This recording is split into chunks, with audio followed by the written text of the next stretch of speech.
CM ने रांची में police duty meet विजेताओं को किया सम्मानित। कहा, पुलिस राज्य की मजबूत रीढ़, विजेता प्रतिभागी करेंगे झारखंड का नाम रोशन। सीएम सोरेन ने उपचुनाव में नामांकन सभा को किया संबोधित। बीजेपी सरकार पर जमकर किया हमला। कहा, विरोधियों की जमानत जब्त होनी चाहिए। बाबूलाल सोरेन ने घाटशिला उपचुनाव के लिए नामांकन किया। बीजेपी नेताओं और समर्थकों ने दिया जोरदार स्वागत। मांडर चान्हो को मिला विकास का तोहफा। मंत्री शिल्पी नेहा टर्की ने रखी योजनाओं की नींव। 4000 परिवार को मिलेगा शुद्ध जल। लोहरदगा पुलिस ने ट्रक से 117 लीटर शराब की जब्त। 50 लाख की अंग्रेजी शराब बरामद। नमस्कार, आपका स्वागत है। मैं हूं आपके साथ ज्योति निषाद। बुलेटिन की शुरुआत करते हैं। मुख्यमंत्री हेमंत सोरेन जैप ए ग्राउंड डोंडरा में आयोजित 20वीं झारखंड राज्य पुलिस ड्यूटी मीट 2025 के समापन समारोह में विजेताओं और उत्कृष्ट अनुसंधानकर्ताओं को सम्मानित किया। उन्होंने पुलिस विभाग को राज्य की रीढ़ बताते हुए कहा कि तकनीकी युग में पुलिस को आधुनिक और दक्ष बनना समय की आवश्यकता है। मुख्यमंत्री ने प्रतियोगिता के प्रथम, द्वितीय और तृतीय स्थान प्राप्त करने वाले प्रतिभागियों को बधाई देते हुए उम्मीद जताई कि वे आगामी Akhil Bharatiya police duty meet 2025 में झारखंड का नाम रोशन करेंगे। उन्होंने कहा कि राज्य सरकार पुलिस बल के उत्थान और संसाधनों के विस्तार के लिए लगातार कार्यरत है। इस अवसर पर डीजीपी अनुराग गुप्ता, एडीजी प्रिया दुबे, आईजी मनोज कौशिक सहित पुलिस विभाग के कई वरिष्ठ अधिकारी मौजूद थे। कार्यक्रम का समापन उत्साह और गर्व के माहौल में हुआ।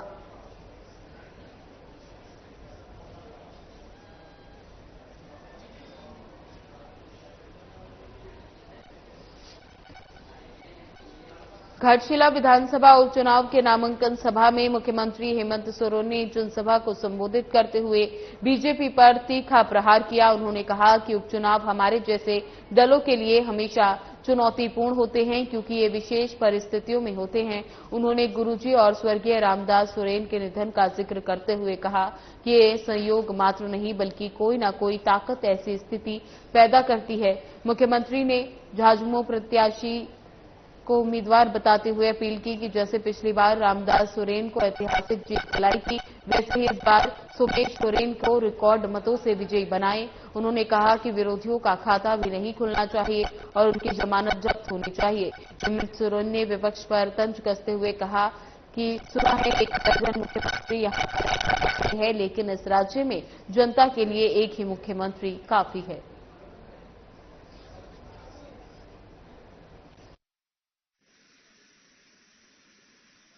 बड़ा ही हम लोग जैसे दल के लिए बहुत कठिन होता है। चुनाव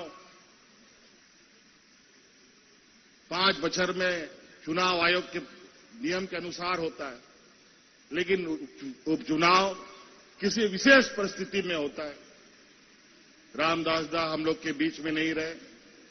पता नहीं, कुछ ही दिन पहले आदरणीय गुरुजी का निधन हुआ।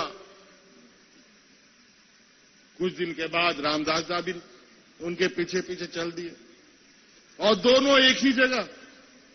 इनका भी निधन दिल्ली में हुआ, गुरुजी का भी निधन दिल्ली में हुआ। ना जाने क्या संजोग है, ये हम नहीं बता सकते, लेकिन कोई न कोई जरूर ताकत है जो ऐसी स्थिति पैदा करता है, ऐसी स्थिति आती है।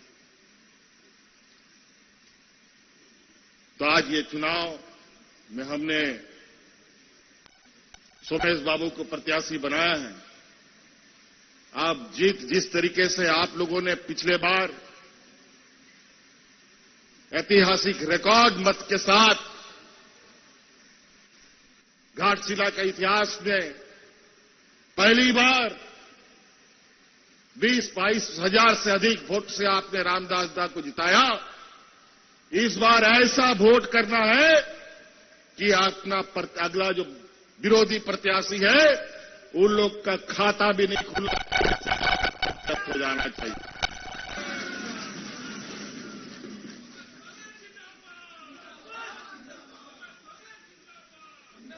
इस बार वोट बांटने का नहीं है, यह बार वोट हटिंग रिया दुबांकना नुआ चुनाव आम चुनाव बांकना अभी तो 2-3 दिन और चुनाव पर्चा भरेगा, तो इसलिए अभी हम बहुत ज्यादा नहीं कहते हुए बहुत वैसी भी बात हम कह दिए।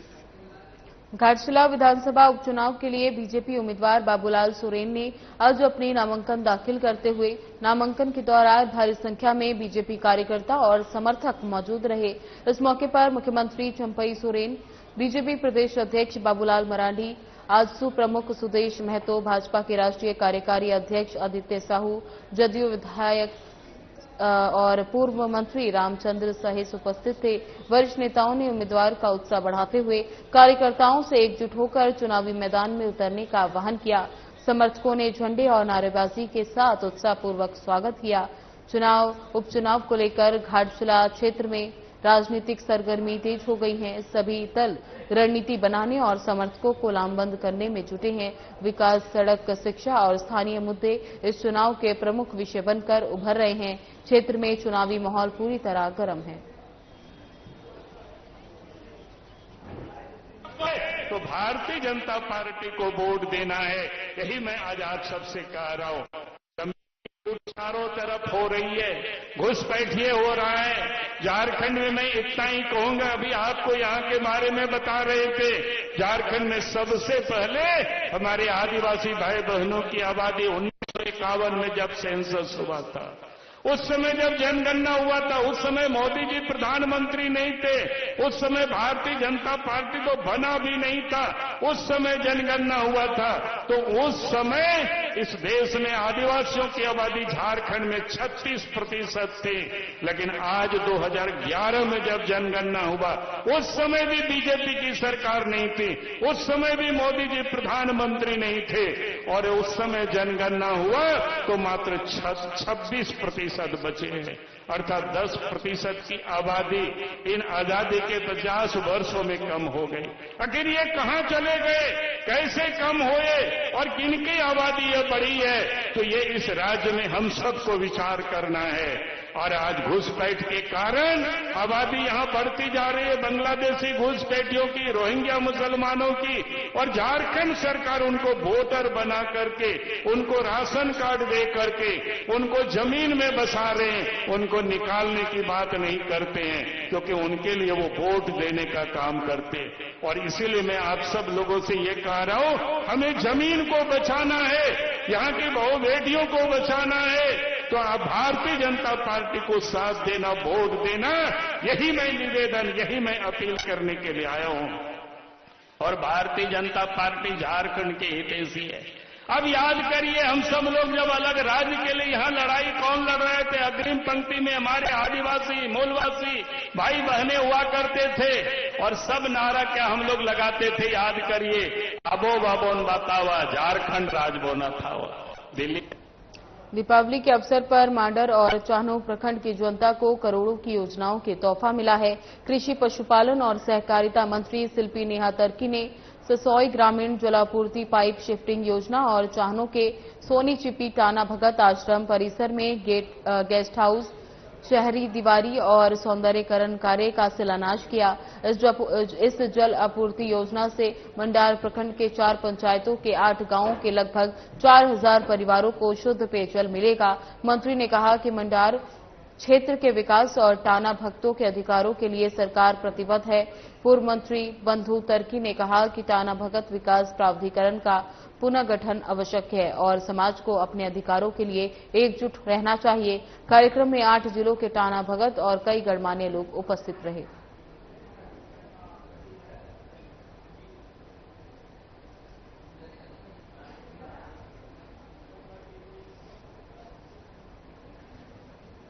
आदित्यपुर नगर निगम क्षेत्र में उपनगर आयुक्त पारुल सिंह के नेतृत्व में होटल, लॉन्ज और हॉस्टलों में औचक निरीक्षण किया गया। निरीक्षण के दौरान सुप्रीम कोर्ट द्वारा निर्धारित समय सीमा और सुरक्षा मानकों का अनुपालन जांचा गया। जांच में कई खामियां उजागर हुई। अधिकांश प्रतिष्ठान गाइडलाइन का पूरी तरह पालन नहीं कर रहे थे। इसके चलते 5 होटलों को जुर्माना लगाया गया। उपनगर आयुक्त ने संचालकों को निर्देश दिए कि भविष्य में 100% अनुपालन सुनिश्चित किया जाए। बता दें कि निरीक्षण में कई स्थानों पर रजिस्ट्रारों में अधूरी प्रवृत्तियां और समय सीमा का उल्लंघन पाया गया। मौके पर संचालकों को चेतावनी दी गई और तत्काल सुधार के निर्देश दिए गए। नगर निगम की विशेष टीम ने कमरों, प्रवेश द्वारों और रजिस्टरों की बारीकी से जांच की।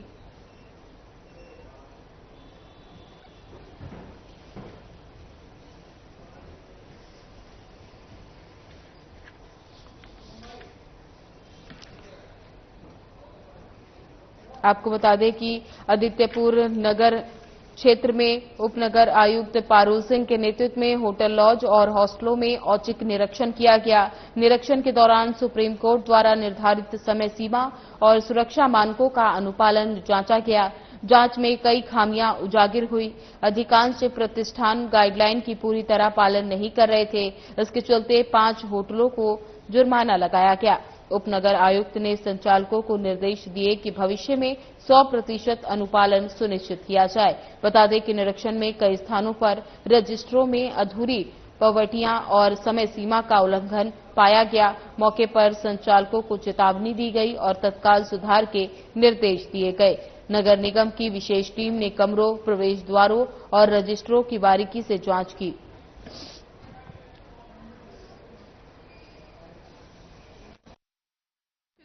सर्टन कंप्लायंसेस थे जिसके तहत हम लोगों को होटल्स, लॉजेस और हॉस्टल्स में सर्टन पॉइंट्स पे जांच करना था। उसी के लिए हम लोग आज निकले हुए हैं, जिसमें हम लोगों को पहले फिजिकल इंस्पेक्शन ऑफ प्रेमिसेस है, उसके बाद उनका क्लेंडनेस पे है, रजिस्ट्रेशन है, ट्रेड लाइसेंस है एंड सीसीटीवी कैमरा है, फायर एक्सटिंग्विशर्स है, 2 एंट्री एंड एग्जिट पॉइंट्स है। इस तरह के कुछ पॉइंट्स पे हम लोगों को कंप्लायंस रिपोर्ट भेजनी है। 15 नवंबर के पहले काउंटर एफिडेविट करना है। उसके लिए सब फाइन कितने लोगों पर हुआ है? फाइन अभी हम लोग 5 जगह पे गए हैं। सभी जगह पे डिफरेंट अमाउंट्स का फाइन हुआ है। इससे पहले भी विभाग द्वारा कोई ऐसा कार्रवाई किया गया है? हाँ, इससे पहले विभाग द्वारा सभी को नोटिस भेज दिया गया था, पेपर में भी नोटिस दिया गया था और सभी को इन्फॉर्म किया हुआ है। टंडवा एनटीपीसी से निकलने वाली सलरी की वजह से चान्हो और मांडार क्षेत्र में भारी प्रदूषण और स्वास्थ्य संकट गहराता जा रहा है।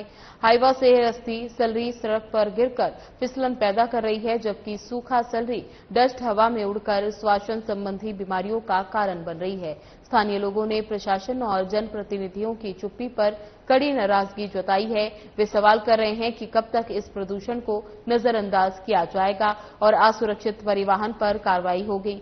स्वास्थ्य और सुरक्षा के लिए ये स्थिति खतरनाक साबित हो रही है। प्रशासन की नाकामी और जनप्रतिनिधियों की मौन नीति से जनता में गुस्सा बढ़ रहा है। स्थानीय निवासी एमडी गुफरान आलम की रिपोर्ट के मुताबिक ये समस्या जल्द समाधान की मांग करती है, ताकि जानलेवा प्रदूषण पर अंकुश लगाया जा सके।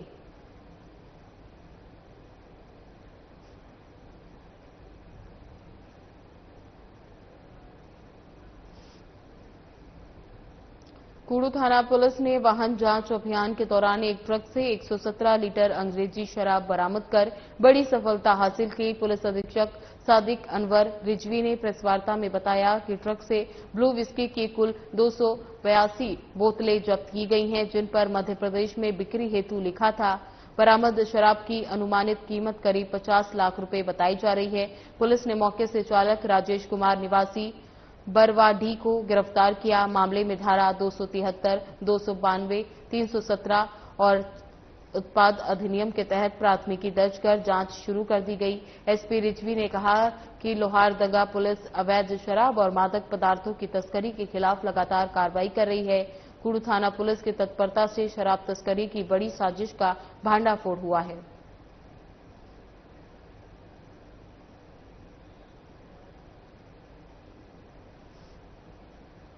राजधानी रांची में कुर्मी समाज की आदिवासी दर्जे की मांग को लेकर हंगामा बढ़ता जा रहा है। कुर्मी समाज लगातार आदिवासी में शामिल होने का आंदोलन कर रहे हैं, जबकि आदिवासी समाज इसका विरोध कर रहे हैं। आज मोराबादी मैदान में प्रभात तारा मैदान तक लाखों आदिवासी संगठनों ने मैरोली निकाली। आदिवासी नेताओं ने कहा कि कुर्मी समाज की अनेकता मांग गलत है और ये आदिवासी समाज के प्रति अपमानजनक है। आदिवासी दर्जा सरल नहीं और इसे गंभीरता से लिया जाना चाहिए।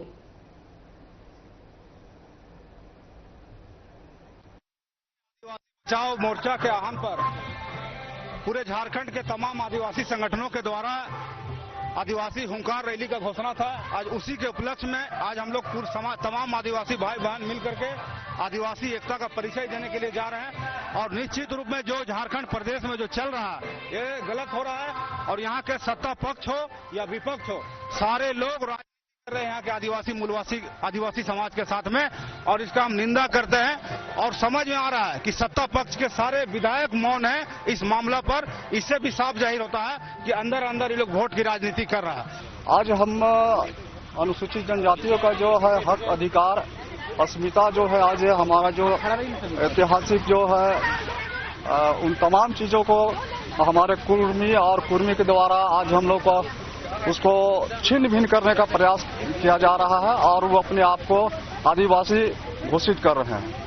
ये एक राजनीतिक षड्यंत्र के तहत कुर्मियों को राजनीतिक में हावी होने के लिए और हमारा जो है संवैधानिक जो हक अधिकार है उसके छीनने का प्रयास किया जा रहा है।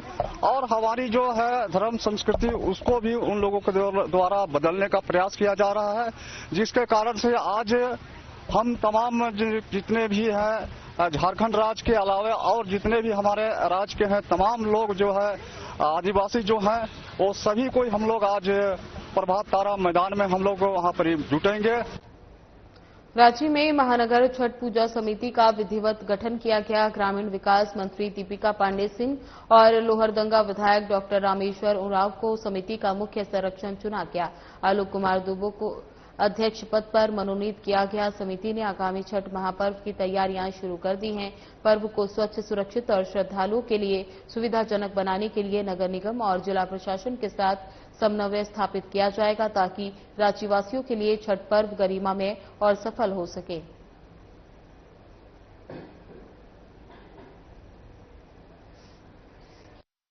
कार्तिक महीने में आपका छठ के त्योहार होते हैं, चित्रगुप्त पूजा होते हैं, गोवर्धन पूजा होते हैं, भाई दूज होते हैं और इस सब में छठ पूजा का एक अपना अलग ही महत्व है। झारखंड, बिहार, उत्तर प्रदेश और देश के हर कोने में हमारी संस्कृति डूबते हुए सूर्य यानी अस्ताचलगामी सूरज को अर्घ देकर हम नए सुबह का इंतजार करते हैं। और आप देखेंगे कि छठी मैया के दरबार से कोई भी खाली नहीं जाता है। यहां लेकर आने वाले हर भक्त जनों की मुराद पूरी होती है और लाखों लोग प्रत्यक्ष अप्रत्यक्ष रूप से इस त्योहार से जुड़े रहते हैं। प्रकृति के श्री रानी सती दादी जी के अनुकंपा से दादी मंगल ग्रुप आंवला नवमी पर श्री रानी दादी सती चरण पादुका महोत्सव का भव्य आयोजन कर रहा है। ये कार्यक्रम भक्ति, श्रद्धा और उल्लास का संगम होगा, जिसमें बड़ी संख्या में दादी भक्त शामिल होंगे। महोत्सव 29 और 30 अक्टूबर को होगा। मुख्य आकर्षण भव्य मंगल पाठ रहेगा, जिसमें शोभा त्रिलोक मुनका भी शामिल होंगे। दादी मंगल ग्रुप की सदस्याएं पूरी श्रद्धा और समर्पण के साथ इस आयोजन को यादगार बनाने में जुटी हैं।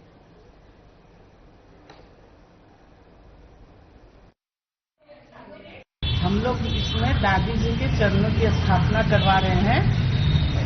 पहले दिन 29 तारीख को सुबह चरणों की पूजा है। उसके बाद हम लोग का इस प्रोग्राम का विशेष आकर्षण है जो पहली बार हो रहा है यहाँ पे, वो हम लोग दादी जी के चरणों का अभिषेक करेंगे 51 केजी दूध से। शाम को हम लोगों ने मेहंदी का प्रोग्राम रखा है, उसमें हम लोगों ने बहुत तरह के गेम, हौजी और अल्पाहार की व्यवस्था की है। और दूसरे दिन सुबह चरणों की पूजा होगी और फिर चरणों की स्थापना होगी और फिर सुबह दोपहर को 2 बजे से भव्य मंगल पाठ का आयोजन किया जा रहा है, जिसमें हम लोग के समाज के कलाकार शोभा मुनका और त्रिलोक भैया पाठ करेंगे।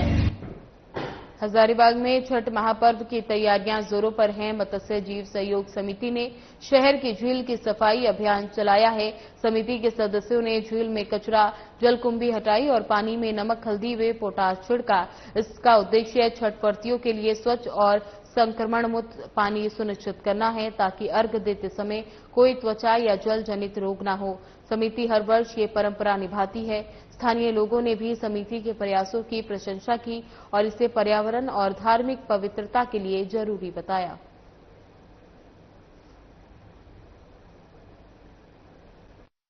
सफाई पर हम लोग ध्यान दिए हैं कि किनारे किनारे जितना भी असला कचरा था हम लोग सब सफाई किए हैं। उसके पहले हम लोग चूना जलवा दिए हैं। 25 केजी इसमें पोटाश डाले हैं, 60 क्विंटल नमक डाले हैं और अभी 4 क्विंटल हल्दी का पाउडर बना के खोल के दिया जा रहा है। और हम लोग एक तो मंच लगा रहता है समिति का। प्रकाश पर्व दिवाली अब एक दिन दूर है और लोग अपने घर की सजावट में व्यस्त हैं। राजधानी रांची के अपर बाजार में भी त्योहारों की रौनक दिखने लगी है। मेही इलेक्ट्रॉनिकल के ऑनर रितेश कुमार ने बताया कि इस बार खरीदारी उम्मीद से बेहतर चल रही है। बारिश और लगातार त्योहारों के बीच दुकानदारी धीमी रहने की आशंका थी, लेकिन ग्राहकों की अच्छी संख्या से उत्साह बढ़ा है। लोग अपने घरों को सजाने में जुटे हुए हैं। लाइट हमारे पास इस बार दिवाली में आई हैं। हालांकि 4 महीने 5 महीने उपरांत से बारिश हो रही है, तो थोड़ा सा मार्केट में डर था कि बारिश होगा तो दिवाली, दुर्गा पूजा का हाल आपने देखा ही, हर त्यौहार हमारा बारिश से चलते बर्बाद रहा। तो इस बार भी डर था लोगों में कि पता नहीं कैसा रहेगा मार्केट। लेकिन हालांकि 4-5 दिन से बारिश नहीं होने के कारण मार्केट में सुधार है और बहुत अच्छी तरह की लाइट आई हुई है, जो आप देख सकते हैं हमारे दुकान में उपलब्ध। अभी तो थोड़ा स्लो है, लेकिन देखिए लगातार 3 त्यौहार एक मंथ में आना किसी के लिए पॉकेट के लिए थोड़ा सा बजट टाइट हो जाता है, लेकिन उम्मीद करता हूँ कि कुछ बेहतर हो। नहीं, हमारा हानि का बात मैं नहीं कर सकता हूँ, क्योंकि हमारा क्या है, इलेक्ट्रिकल का प्रोडक्ट है। हमारा इलेक्ट्रिकल में वही है जो था, 18% का टैक्स था, 18% का ही टैक्स हमारा है। कोई गिरावट नहीं हुआ, कुछ ऊपर नहीं गया। धनबाद में दीपावली से पहले खाद्य सुरक्षा विभाग ने मिलावटी मिठाइयों का भंडाफोड़ किया। बुकार बांध स्थित बसंत मिष्ठान भंडार और राजा नमकीन की दुकानों पर छापेमारी में लड्डू में हानिकारक चंपक रंग मिलने पर मिठाइयां नष्ट कर दी। Food safety inspector doctor Raja Kumar ने बताया कि चंपक रंग कैंसरकारक है और स्वास्थ्य के लिए खतरा है। त्योहारों के दौरान लोगों की सुरक्षा के लिए यह अभियान चलाया जा रहा है। दुकानदारों को चेतावनी दी गई है कि दोबारा दोषी पाए जाने पर कानूनी कार्रवाई और जुर्माना लगाया जाएगा।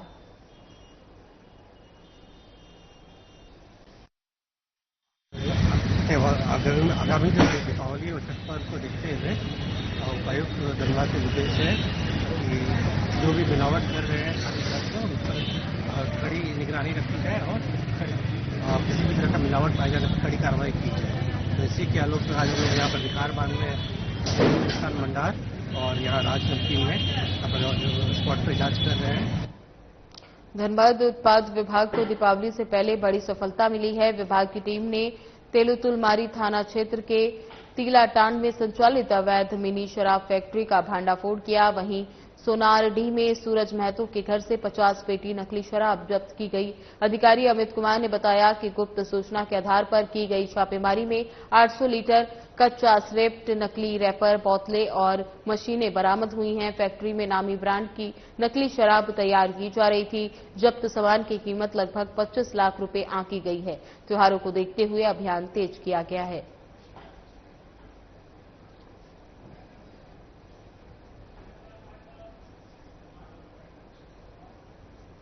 फिलहाल बुलेटिन में बस इतना ही। बने रहे हमारे साथ। नमस्कार।